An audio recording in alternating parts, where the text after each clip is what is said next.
It is December. Hello. Welcome back to me screaming into the void. I'm excited. You're excited. We're excited. It's December, my favorite month of the year. Why? Because it's my birthday this month. Happy birthday! I started this channel exactly 1 year ago, end of December. I am anyway always happy when it starts snowing. It's supposed to snow today. Winter is supposed to be peaceful. Ah yes, the quiet rustling of the snow, the little bunnies hopping around, everything glistens in the moon. But I don't trust anything that kills you slowly, even if it looks beautiful and sparkles in the cold. Every year as the air sharpens and the world goes quiet, people talk about cozy season and hot chocolate and rom-coms in fake snow that look like powdered sugar. Meanwhile, I start building a winter horror watch list that looks like somebody whispered, should we even be going out right now? Welcome to 12 Days of Snow. 12 horror movies that don't just happen in winter, they pretty much embody it. Some of these movies you might know, some never got the marketing they deserved, but every one of them lives in an icy corner of horror where vampires, ghosts, beavers, yes, trolls, cannibals, and very stressed sheriffs come out to play. So grab a blanket and maybe don't sit with your back to the window. Are you ready? Let's open this wonderful frostbitten first door. Stop it. Yes, I am excited. I'm sorry. Okay, it's December.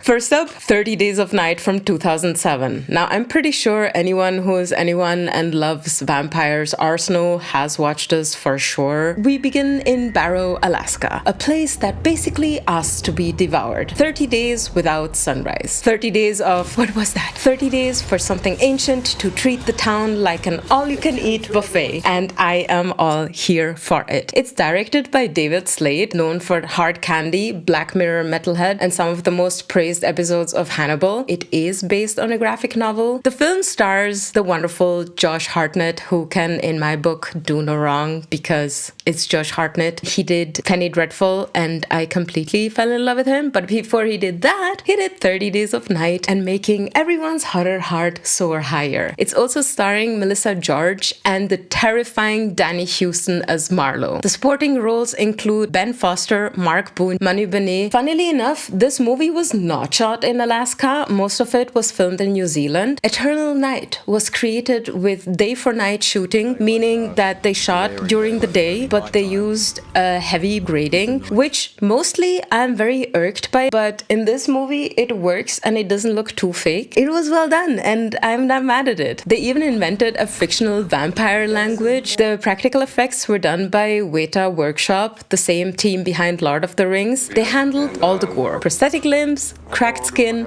shark teeth, and blood rigs everywhere. There is minimal CGI and maximum carnage. This is the kind of story where the generator dies, and so does the only person who can actually fix it. No exit from 2022. The blizzard, the van, the secret. A recovering addict named Darby, played by Havana Rose Liu, breaks out of rehab to reach her sick mom, but gets snowed in at a rest stop with strangers played by Danny Ramirez, Dennis Haysbert, Dale Dickey, David Rysdale, and Mila Harris. Then she hears something, wipes snow off a van window, and sees a kidnapped child inside. This movie surprised me in every which way. I was lucky enough to get a screener for it, and I was so mesmerized. It's this perfect tale that was directed by Damien Power, the Australian filmmaker who did Killing Ground, and is known for tense, small-scale thrillers where strangers turn dangerous. It was filmed in New Zealand. Somehow all these movies are filmed in New Zealand. I get it. The landscapes are awesome. So it was filmed in Snow Zealand. Bruh.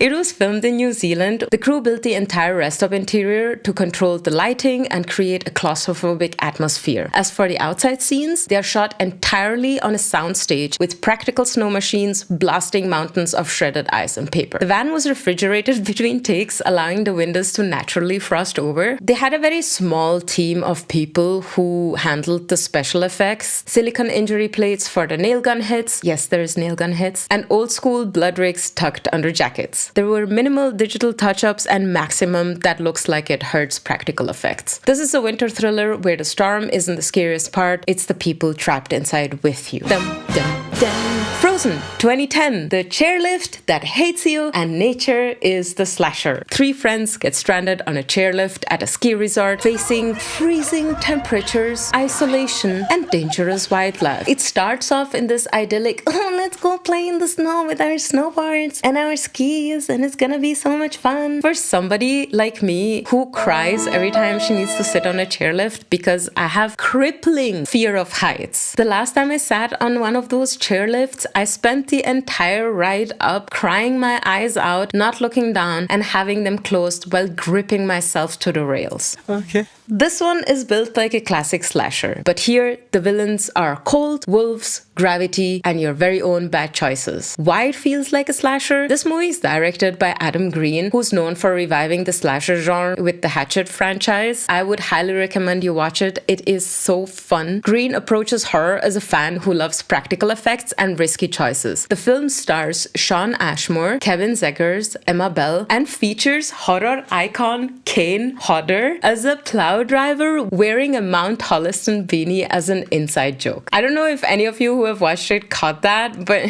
the 3 friends take one last run before closing time. Well, they actually take one last run, forcing the guy who wants to go for closing time to let them onto the chairlift. However, since that guy then gets called, as is typical in these kind of movies, because his boss did something else with his stuff than he should have, they get another lift operator who stops the chairlift because he doesn't know that they're up there, because the other dude obviously didn't tell this guy that he let on 3 people who he shouldn't have.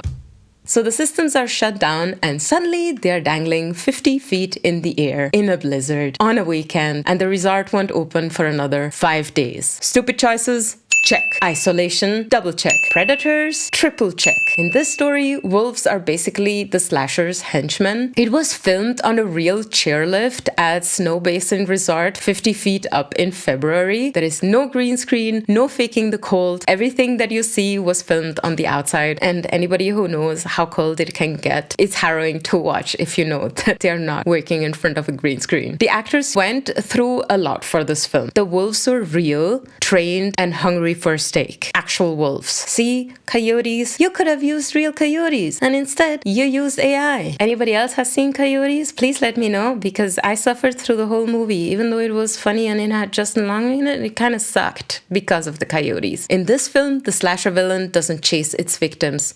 It just waits for them to fall. Next up, The Parenting 2025. So highly underrated. Family weekend with demonic guests. A queer couple played by Nick Dodani and Brandon Flynn hosts a Meet the Parents weekend in the countryside rental haunted by a 400-year-old poltergeist. The parents are played by the fantastic Brian Fox, Eddie Falco, Lisa Kudrow, and Dean Norris. Plus, it's starring the amazing Parker Posey as this weird Airbnb lady and Vivian Bang as the fun friend that blurts out info that she really shouldn't be blurting out. It's directed by Craig Johnson, best known for the Skeleton Twins. Johnson's character drama roots mix weirdly well with the supernatural horror comedy that we get presented, turning family dysfunction into a full-on haunting with very real emotional impact, in my opinion. There's a lot of people who have watched this movie and were like, what is this? I don't understand horror comedies. I don't like it. I was watching this movie like, why is nobody talking about this? How is everyone ignoring this movie? I mean, it has got Brian Cox as a dad, and I love him. The effects are freaking fantastic, and obviously Brian Cox gets possessed. Who else should be getting possessed? I have to warn you, there is this Chihuahua kind of dog. I'm not sure, Pomeranian, a Pomsky, this small dog that looks like a crossbreed between a Chihuahua and a Pomeranian, who gets sledgehammered. However, 1, the dog doesn't really die, and 2, in the filmmaker's defense, it was highly demonically possessed. So I'm gonna give this one a pass. Also, that scene was pretty funny. I promise you, the dog will survive the tail. So if you have anything against that, you can watch the movie and be like, oh no, it got sledgehammered, and then in the aftermath, you'll be like, oh look, it's still alive. How it's gonna live, I will not tell you, but it's pretty hilarious. Plus, there is the whole spaghetti puking scene from Brian Cox, and there is the scene where he swipes at his wife's hair while he's floating behind her. she turns around and he's not there. It is gold. I don't understand why people didn't like this movie. Let me know in the comments down below if you've watched this movie, if you're looking forward to watching this movie, if you liked the movie, if you didn't like the movie, if you didn't like the movie, why you didn't like the movie, because I had a blast. It was filmed in a real 19th century Massachusetts farmhouse that already looked haunted. There is retro haunting practical effects. This is a supernatural comedy with the energy of a family argument that accidentally wakes something ancient in the basement. I am telling you, you will thank me later if you're into horror comedies. The Thaw, 2009. When the ice melts, something wakes up. Eco-horror meets body horror when the researchers find a thawing mammoth full of prehistoric parasites. Something that we should be all fearing since our glaciers are really melting. And this is the perfect opportunity to get even more scared. It's starring the fantastic Val Kilmer. For anybody who doesn't know Val Kilmer, he used to be the awesomest actor ever out there. He disappeared because he had a problem with his health. I'm a massive fan. Love Val Kilmer. It's also starring Martha McIsaac, Aaron Ashmore again, Kyle Schmidt, and Steve Song. It's directed by Mark A. Lewis. The Thaw is part of the Nature Bites Back tradition, but adds a body horror twist. You remember that scene in Until Dawn where she has this weird little squishy thing coming out? That, in my opinion, was copied one-to-one from this movie, because this movie shows exactly the same thing. Also in found footage style, there is just this worm coming out and it's really gross. I hate it. I hate it so much. I hate nothing more than stuff swarming beneath your skin. Ugh. It was shot in British Columbia. The mammoth carcass was giant, practical, and built embedded in silicone ice. Master Effects, the body horror legends, delivered the parasite mayhem. Animatronic worms embedded under translucent skin and dissected carcasses packed with real wriggling larvae. I hate larvae. It's organic, it's disgusting, and proudly squirm-inducing. You will itch just thinking of it, as did I. Next up, Wrong Turn 4, Bloody Beginnings. Snow day at the Cannibal Asylum. A group of college friends gets trapped in a blizzard and takes shelter in an abandoned asylum. It is not abandoned, obviously. This movie is not good. However, if you're in for the kills and the blood spill and fun times with cannibalistic, weird-looking people, this is definitely gonna scratch that itch. The characters are not likable, but again, this is why we watch these movies, right? You're not watching this movie because, oh my god, this character is so likable and I feel so badly for them because now they have been killed. No, you'll be like, oh, finally, he died. Good for us. And there is this one scene where one of them gets their throat cut and starts bleeding onto, I think, what is her boyfriend. He just lies on the floor while the blood is pouring on him and he's screaming. And you're like, dude, are you gonna get up and move away or just stay there paralyzed, bathing in your girlfriend's blood? It's starring a lot of weird people. The cannibals are played by Scott Johnson, Sean Skeen, and Dan Skeen. It's directed by Declan O'Brien, who is a fan of over-the-top gore, and Wrong Turn 4 is a snowbound slaughterhouse with a big slasher flair. It's filmed inside the Brandon Mental Health Center, a creepy psychiatric facility in Manitoba. The temperatures actually hit minus 30 degrees Celsius, creating the perfect ambience. A Canadian splatter crew ran completely rampant on this one. Full body prosthetic mutilations, latex deformity masks for the Cannibal Brothers. Fun times! There is very little thinking allowed in this movie from your part, or you will not enjoy this one, for sure. Wind Chill, 2007, The Road That Won't Let You Leave, starring Emily Blunt and Ashton Holmes, known only as Girl and Guy. That's how much they matter to this movie. They get stranded on a desolate, snowy road where ghosts reenact the moments that they died. It's directed by Gregory Jacobs. He blends indie melancholy with ghost story dread, creating a winter haunting. It's very 2000s. Like, it's very 2000s. You have Emily Blunt coming fresh out of The Devil Wears Prada. She was still this fresh-faced actress. I'm studying in university. And you have this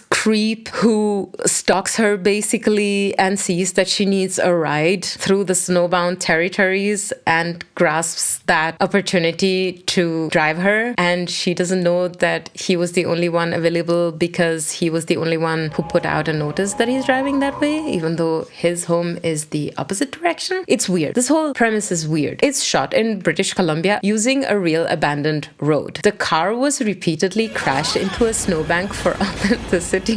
I mean, why not, right? The quiet tension comes from long, uninterrupted takes. They were really stuck in that car in the beginning. The irritation just grows and grows and grows until you realize, oh, this road is haunted. There is minimalist effects, but done right. The ghosts are created with practical lighting tricks. It's low-tech, very eerie, and gets under your skin. Now comes one of my favorites. Hundreds of beavers. For those who have watched it, you know what I'm talking about. Jean Kayak must survive the winter wilderness by battling waves of human-sized costume beavers in a slapstick silent movie-inspired live-action cartoon. This movie is a work of art. It's a work of blood, sweat, and tears. There is so much love that has been put into this. It's directed by Mike Cheslick, who also stars as the main character. And you would think it being black and white and done in such a weird way would get you bored. But there was just something about this movie, all the love for the details that they had. It's something very special. I did watch it in the cinemas and I did enjoy it twice. I want to see more from him, especially at the age now where everything seems to be going more into the direction of AI. You cannot imagine how many screeners I've watched where they have used AI for better or for worse, and I'm trying to understand how AI is in any way going to benefit any movie makers and movie watchers. I feel like you can do so much also using practical effects, and AI is just a shortcut. That is my very humble opinion. And he did it without any of that. Just watch the movie, or if you have watched the movie, let me know. The director is a rising cult filmmaker known for the micro-budget hit Lake Michigan Monster. Cheslick channels Siren-era slapstick and DIY creature suits into a snowbound fever dream. I have not seen anything like that in a while. It's co-starring Olivia Graves and Wes Tank. It's shot across Wisconsin and Michigan. Every creature is a human in a handmade mascot suit. DIY madness in the snow, mascot suits, hand-stitched from thrift store fur, miniature sets built from cardboard and glue, forced perspective illusions, handmade chaos in every single frame. This is a black and white winter fever dream, and I was all in for the entirety of the movie. The Oak Room 2020. Stories for when the roads are closed. A drifter played by RJ Mitte. Anybody who recognizes the name? Yes, it's the guy from Breaking Bad. It's the son. He walks into a bar during a snowstorm and tries to settle a debt by telling a story. A story that leads to another story and then another story. It's directed by Cody Callahan, who is known for festival favorites like Vicious Fun. You've heard me talk about this movie too. Love that movie, love the director. Callahan is great in creating contained atmospheric stories, and The Oak Room feels like one of those indie stories that are told while it's snowing outside and all you want to do is drink hot cocoa and just gasp at any twist and any turn that the stories bring. It's shot in Ontario, adapted directly from Peter Genoway's stage play. The practical effects are subtle but brutal, and the tension is built with lighting shifts that change the mood in the creeping storm. This is a horror movie that is told through a barroom confession, and if you're into that kind of thing where people tell stories in movies and just take you with them, then this one is perfect for you. If you're not into these tense, thriller-esque narration style movies, then maybe you just let this one slide. Next up, The Wolf of Snow Hollow. Anger issues under the full moon. A mountain town is stalked by something that may or may not be a werewolf. Deputy John Marshall, played by Jim Cummings, is barely holding it together. It's also starring Ricky Lindholm, Chloe East, Jamie Tatro, and Robert Forster in his final role. It's written, directed, and starring Jim Cummings, the indie filmmaker behind Thunder Road and The Beta Test. Cummings is known for stories about emotional breakdowns. He channels that energy into this snowy werewolf mystery about rage, masculinity, and monsters. Real or imagined. I'm not gonna tell you. This is a list, not a deep dive. It's shot in Utah using real winter towns. The creature effects, the silicone corpses with icy wounds and animatronic wolf arms smashing through windshields, were handled by suit performers and practical gore experts. The monster might be real, but the real monster might be the guy trying to catch it. This movie has a very special type of comedic touch to it, and if you're not used to that kind of thing, maybe you will be irritated by it. I like Jim Cummings' way of comedy. He's different. That's all I'm gonna say to that. Werewolves Within. Whodunit, but hairy with werewolves. A Snowden, Vermont town turns into a paranoid werewolf murder mystery. It's starring Sam Richardson and Milana Weintraub with an ensemble of eccentric suspects. It's directed by the great Josh Rubin, who is a horror comedy favorite of mine. He also did Heart Eyes and Scare Me. Rubin blends sharp ensemble comedy with creature feature paranoia. I find this movie so much fun. There is just something to say about small town whodunits that have been snowed in that makes it so cozy. Add this terrifying werewolf lore on top of that. I guessed the suspect pretty early on. There were certain giveaways. It was filmed in upstate New York. Many comedic lines were improvised, which fits Rubin. He also comes from this improv comedy work line. The film uses classical creature effects, prosthetic wounds made for both laughs and scares, blood squibs hidden under winter coats, and a wild scene staged with stunt tricks instead of digital shortcuts. It's a warm-hearted whodunit wrapped in a wintry creature feature. And last but not least, I have mentioned this movie before. I know you know that I love this movie, but still, we're talking about snow, so I'm putting it in here. Troll Hunter 2010. A group of student filmmakers follows Hans, a weary troll hunter, through Norway's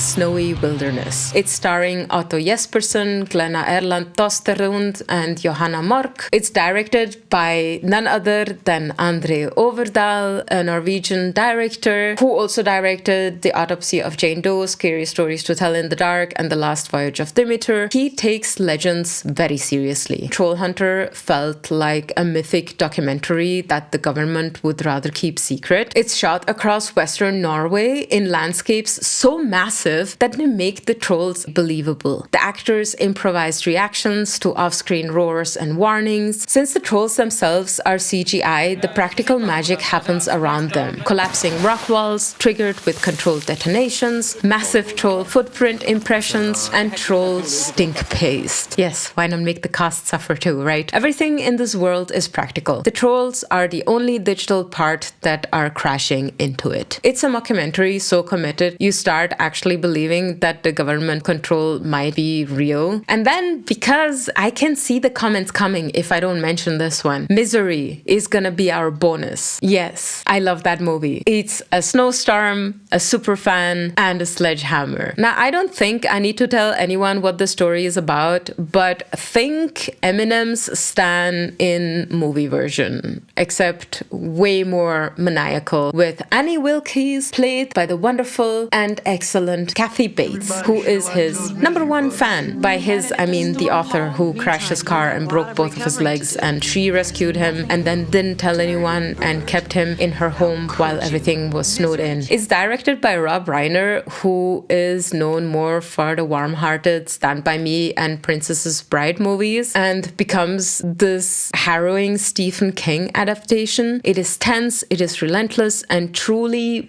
bone-shattering. It's filmed largely in California's Sierra Nevada mountains, with outdoor shots captured during real snowstorms. Bates and Kahn filmed the iconic hobbling scene using a mechanical dummy leg. The result was, as many of us know, pure horror. The infamous leg break was done with prosthetics, breakaway ankles, and clever camera placement. There was no CGI, just Hammer and Bates looking way too calm. This is not just snowbound horror. No! Why? Why? Why? It's what happens when the blizzard outside pales in comparison to the tempest that is inside Annie Wilkes' mind. Kathy Bates, you're awesome. I know you're never gonna watch this, but you're so great. And that wraps up the 12 days of snow. These 12 winter horror stories, really?